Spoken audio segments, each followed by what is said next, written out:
Halo Ngominers, apa kabar? Kembali berjumpa dengan Ngomin. Wah, ini aku spesial pakai baju. Ini aku dulu aku kira bacanya interisme. Ternyata bukan, itu dibacanya interisme. Jadi ya ini hadiah dari Bro Aldi. eh Dia punya podcast di Spotify. Kemarin kawan-kawan pasti tahu lah, kemarin aku ke Seminyak, kita podcast bareng, collabs lah. Karena kan sekarang bukan zamannya lagi berkompetisi, tapi zamannya berkolaborasi. Itulah yang aku lakukan kemarin. Kawan-kawan juga kan banyak yang ini minta udah berapa lama, beli collabs dong. Ya udah kemarin. Terus baru habis rekaman, kawan udah kapan uploadnya? Nggak tahu kapan uploadnya. Kemarin itu baru habis rekaman, itu kan ntar diedit dulu, diapain lah, di muka aku digantengin apa gimana. Jadi mungkin diuploadnya besok, mungkin lusa, mungkin minggu depan. Nggak tahu, suka-suka mereka kan. Jadi ya ini ya ditunggu aja, oke. Ini bajunya, terima kasih buat Bro Aldi. Ini mantap, ini bajunya Interisme Podcast. Kemudian langsung aja. Kali ini kita akan bahas tentunya preview pertandingan lawan Lecce dini hari nanti. Jangan lupa live reaction. Kemudian sebelum aku bahas preview, tentu saja aku mau bahas beberapa update sedikit. Dan juga jangan lupa nanti jam 2 itu aku live streaming. Jadi sekarang konten, nanti jam 2 live stream, nanti live ngalor ngidul dulu maksudku. Nanti besok jam 1 dini hari kita live reaction. Oke. Langsung yang spesial lagi, aku sudah ngajakin anak-anak Pinsport buat nanti live stream bareng. Jadi kalau kawan-kawan mungkin ada pertanyaan, langsung nanti di kolom komentar langsung ditanyakan, kita obrolin bareng ya. Alright, yang pertama adalah Lautaro. Tinggal 1 gol lagi dari 100 Serie A gol. Wih, mantap ini Pak. Saat ini dia sudah mencetak 22 gol, angka yang ajaib. 20 dari 22 gol itu terjadi di Serie A. Nah, itu artinya Martinez memimpin perolehan gol dengan distance yang sangat signifikan. Kalau kita lihat nih 20, di bawahnya itu ada Vlahovic dengan 13. Jadi ini selisih 7 gol. Lumayan banyak ini selisihnya kan. Kemudian jadi kalau tidak ada hal-hal yang di luar dugaan, ini adalah akan menjadi musim ketiga secara berturut-turut di mana Lautaro Martinez menjadi top scorernya Inter. So, top scorernya Inter lah. Kan sejak Inzaghi datang ya memang Lautaro terus yang jadi top scorernya. Terakhir bukan Lautaro kan ketika Lukaku, ketika kita Scudetto. Nah, kemudian ada lagi yang menarik bahasannya, jika pemain Argentina ini tidak selalu menjadi ancaman di depan gawang, dia juga menemukan sisi lain yang mematikan. Saat ini Martinez bukan hanya mencetak gol secara menakjubkan, tapi konsistensi juga menjadi salah satu trait dia yang layak dipuji lah ya. Tidak ada lagi goal drought, itu maksudnya yang kalau kawan-kawan ingat musim lalu itu sampai 9 pertandingan gak nyetak gol. Nah, yang sekarang itu gak ada lagi. Kemarin itu berapa? 2 pertandingan apa 3 pertandingan aja maksimal. Habis itu udah ngegol lagi. Nah, kemudian tanggal 29 September 2018 adalah tanggal yang signifikan untuk Martinez. Itu adalah kali pertama dia mencetak gol di Serie A. Wah, ini aku baru tahu ini.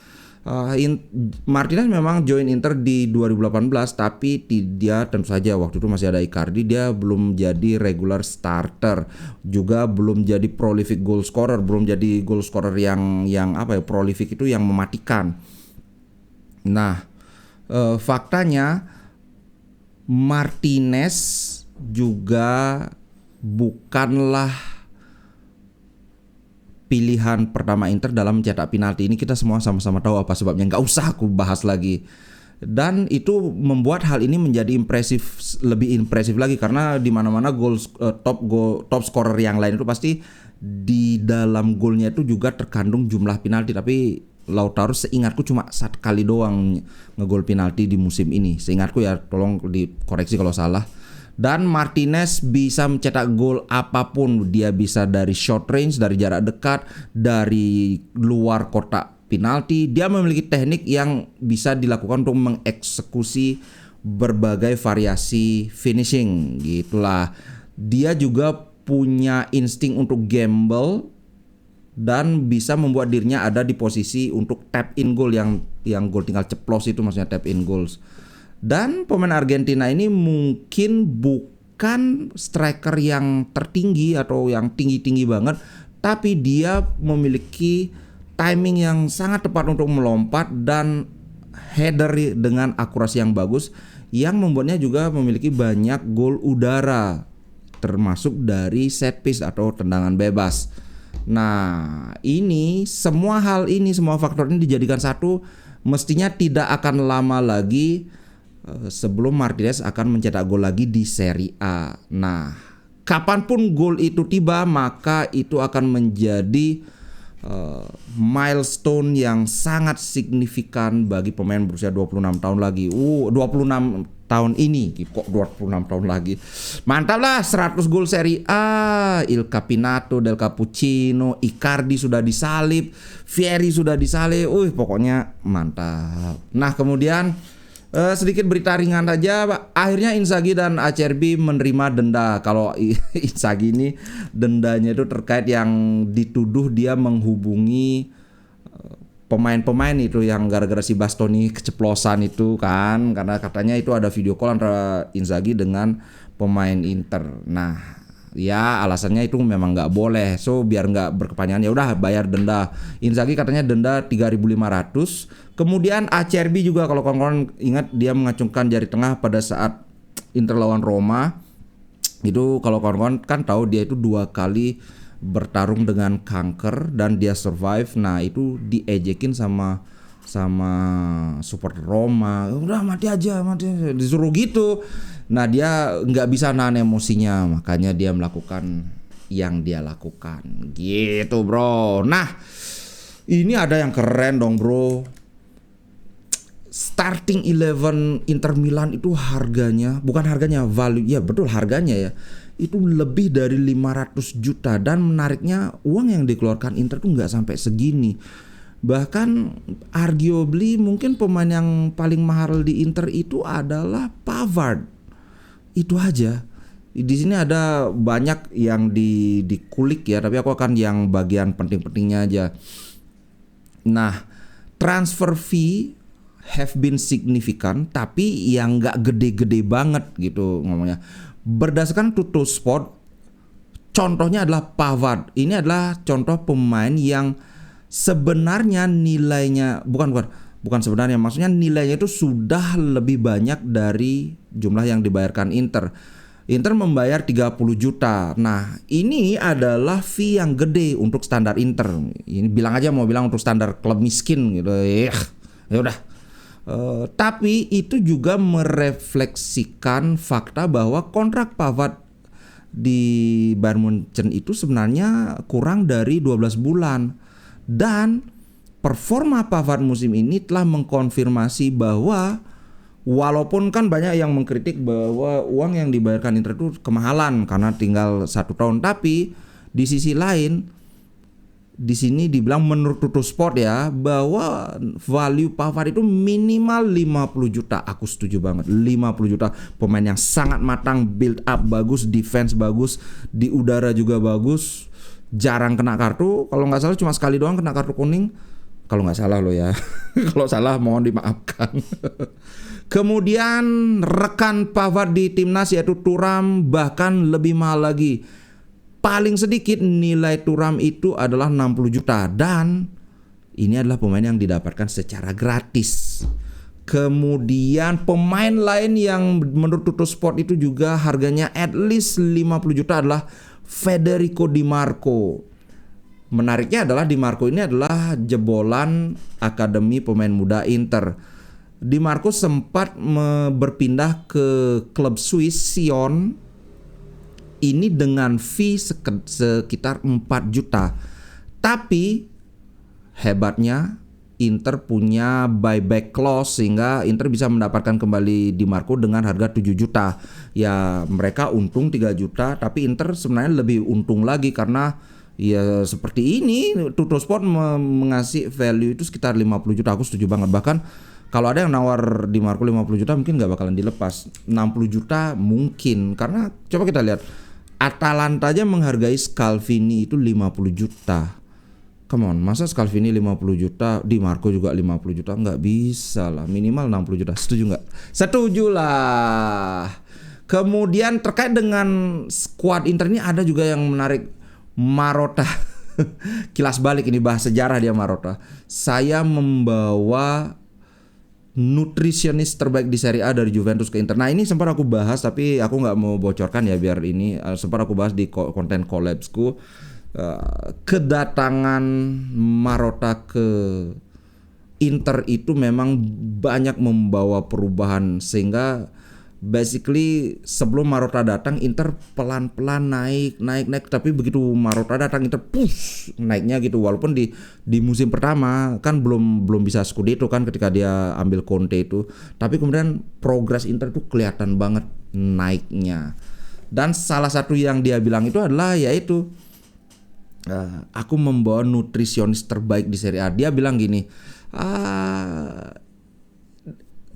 CEO Inter ini lamented itu artinya bashing itu apa ya, ngenyek apa, pokoknya nggak suka lah intinya kultur bahwa mana dulu kok. Nah, excuse yang bisa muncul di sepak bola, excuse itu artinya berdalih atau nyari alasan. Ini terserah pada klub untuk memposisikan tim itu di posisi di mana nggak ada alasan lagi, nggak ada dalih lagi kalau mengalami kegagalan gitu. Kalau nggak gitu, kamu akan berakhir dengan pemain yang komplain bahwa mereka tidak bisa bermain dengan bagus karena kursi mereka terlalu keras katanya di bis kalau misalnya lagi melawatan ke partai tandang gitu kan. Jadi direktur yang bagus dari klub itu memberikan yang terbaik untuk timnya begitu. Nah, contohnya ini, ketika aku tiba di Inter, aku membawa nutrisionis terbaik dari Juventus. Ya betul, kamu harus membayar untuk keahliannya, tapi itu adalah investasi, bukan sekedar hura-hura, bukan sekedar harga yang nggak ada juntrungannya gitu. Nah, kemudian yang menarik lagi adalah ini kayaknya nyenggol Napoli. Saya tidak pernah mengganti pelatih di pertengahan musim. Dan ini aku setuju banget.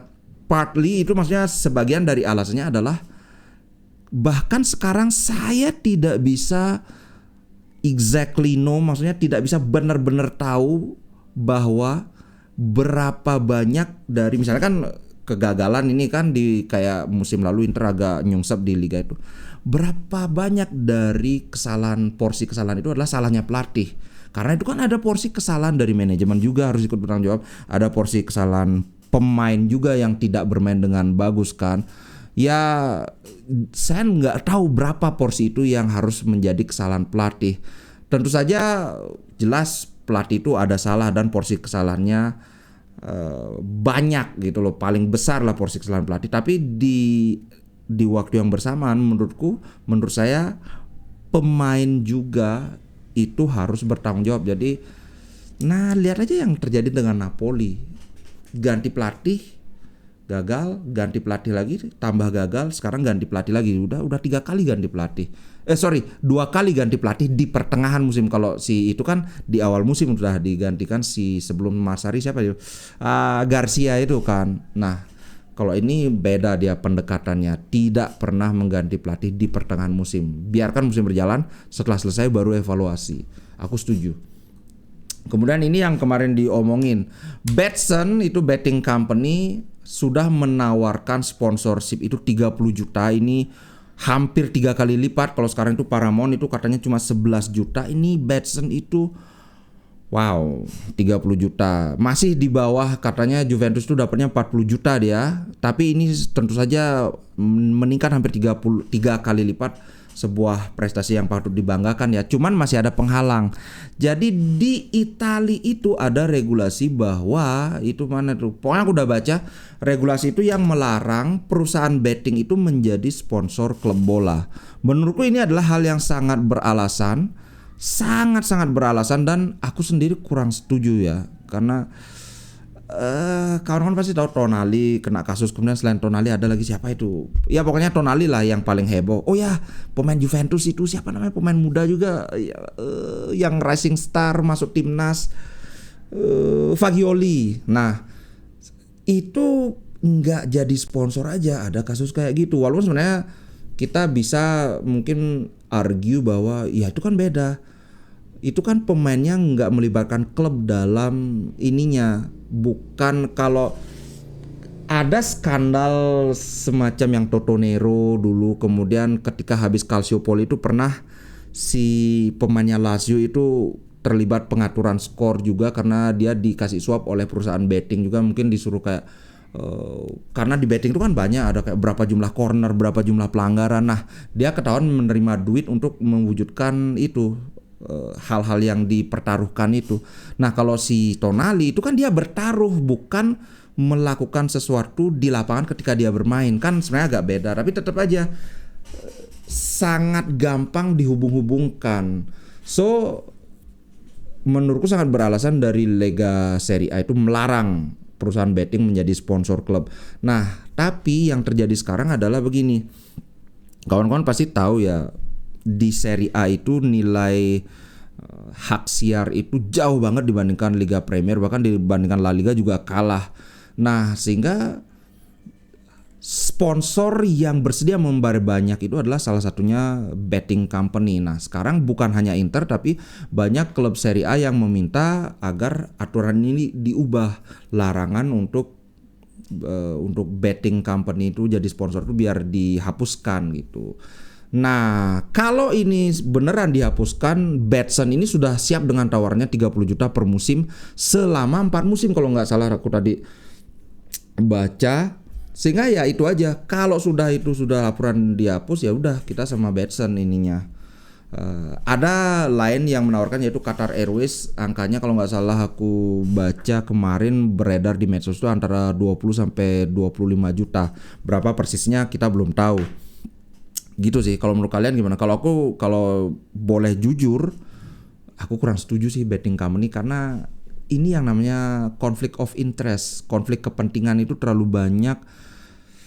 Siapa yang bisa menjamin bahwa mereka tidak punya agenda, atau bukanlah agenda, tidak punya request khusus kepada manajemen misalnya, wah ini aku ingin kamu kalah, kemudian misalnya ya Inzaghi menerjemahkan request khusus ini dengan melakukan rotasi yang seharusnya tidak rotasi.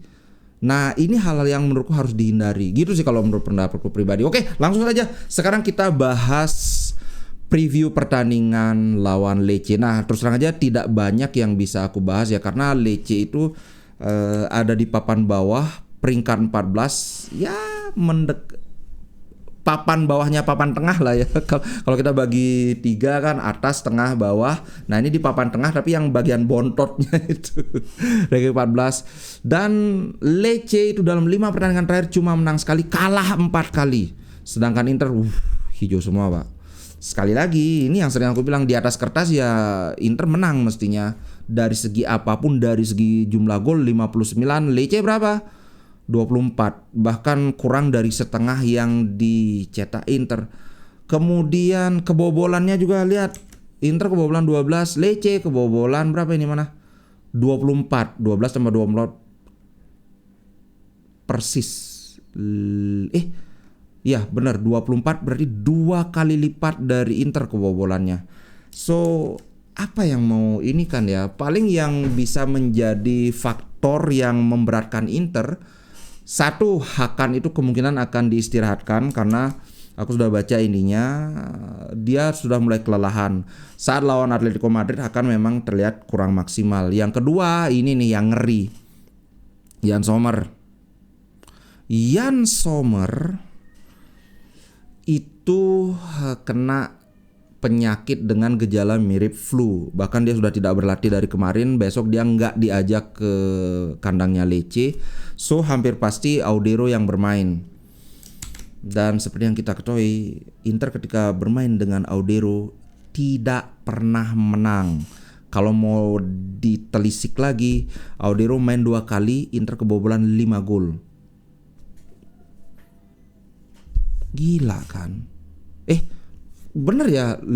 Kok kan yang aku ingat itu di Coppa Italia ketika kita kalah lawan Bologna, kemudian di Liga Champion kan? Itulah pokoknya itu yang aku ingat. Aku ingat 2 pertandingan dia kebobolan 5 gol.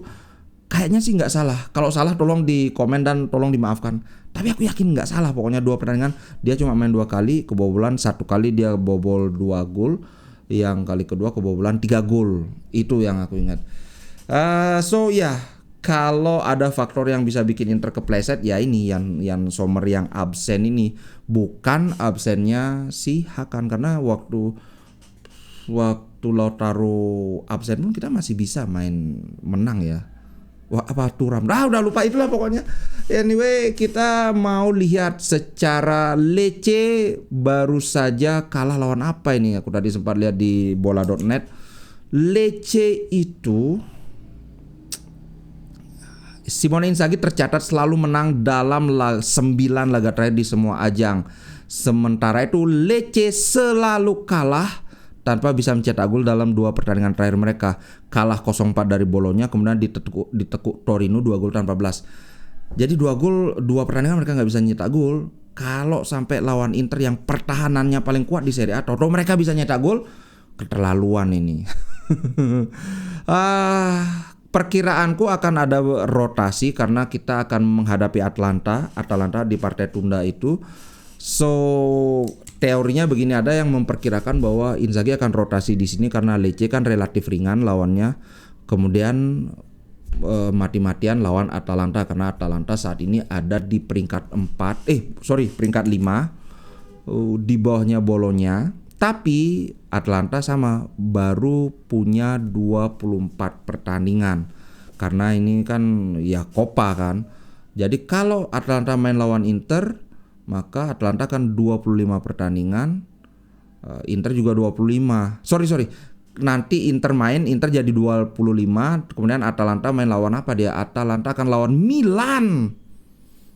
Jadi Atalanta lawan Milan mereka akan sama-sama 25. Kalau mereka menang lawan Milan, maka nilai poinnya sama dengan Bologna, sama-sama 48. Kemudian barulah tabungan pertandingannya itu, pertandingan ke-26 itu yang melawan Inter. So teorinya adalah Atalanta kan lawan yang lebih berat dibandingkan Lecce. Jadi ada kemungkinan Inzaghi akan merotasi pemain supaya bisa lebih fit atau lebih bugar saat menghadapi Atalanta. Tapi teori lain ada juga, kalau ini teoriku. Bagaimana kalau Inzaghi bersikap lebih pragmatis lagi, yaitu kalau lawan Atalanta itu walaupun full tim itu belum tentu menang. Tapi lawan Lecce kita itu kemungkinan menangnya itu besar sekali. Ya udah sekalian aja all in di lawan Lecce. Nanti kalau udah sama kayak kemarin, kalau udah 2-0, 3-0, tarik pemainnya, baru kemudian main lawan Atalanta. Jadi walaupun kita nanti kalah lawan Atalanta, at least lawan Lecce kita udah mengamankan poin. Daripada nanti kita lawan Lecce rotasi, nanti terjadi kayak Milan lawan Monza.